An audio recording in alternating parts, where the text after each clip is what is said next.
ఓం శ్రీ గణేశాయ నమః. అందరికీ ఆహాహాయమి పద్యానికి స్వాగతం, సుస్వాగతం. ఈరోజు మనం సుమతి శతకకారుడు కీర్తి శకం 12వ శతాబ్దానికి చెందినవారు శ్రీ బద్దెన గారు. సర్వలక్షణ సమేత ఇంటి ఇల్లాలికి గల సుగుణాలను, సర్వ అవలక్షణ భరిత ప్రేమరహిత ధనమోహిత వెలయాలికి గల తేడాలను ఎంతో లలితమైన పదాలతో ఆహా అనే విధంగా ఎంత చక్కగా చెప్పారో చూద్దామా ఈ పద్యాలలో. పద్యం చదువుతున్నాం చూడండి.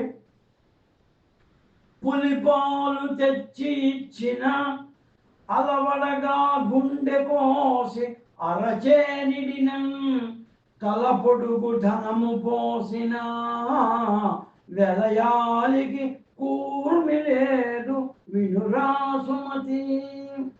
ఓ మంచి బుద్ధి గల నరుడా, ఎంతో సాహసం చేసి అసాధ్యమైన పులిపాలు తెచ్చి ఇచ్చిన, ప్రాణాంతకమైన గుండెను కోసి ఇచ్చిన, తన నిలువెత్తు ధనము ఆమె ముందు పోసిన వేశ్యకు లేక వెలయాలికి ప్రేమ ఉండదు.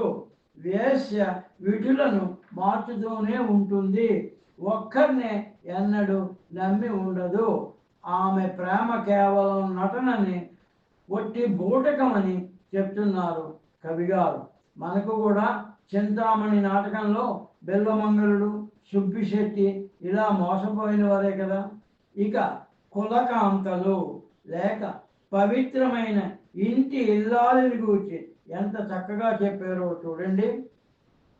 కార్యేషు దాసి కరణేషు మంత్రి శయనేషు రంభ భోజేషు మాత అన్న ముత్యాల వంటి మాటనే కవిగారు తేట తెలుగులో లలితంగా ఎంతో సరళంగా 12వ శతాబ్దిలోనే రాశారు. ఆ పద్యం చూడండి.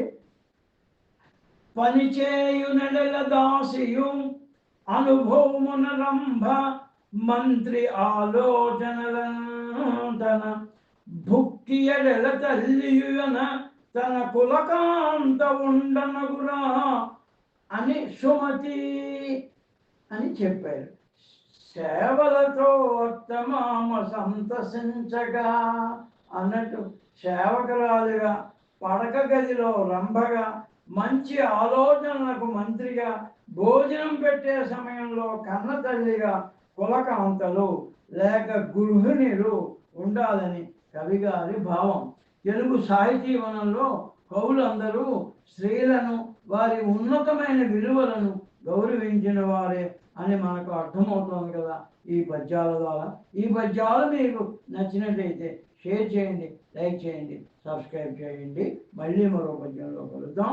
అందరికీ నమస్కారం.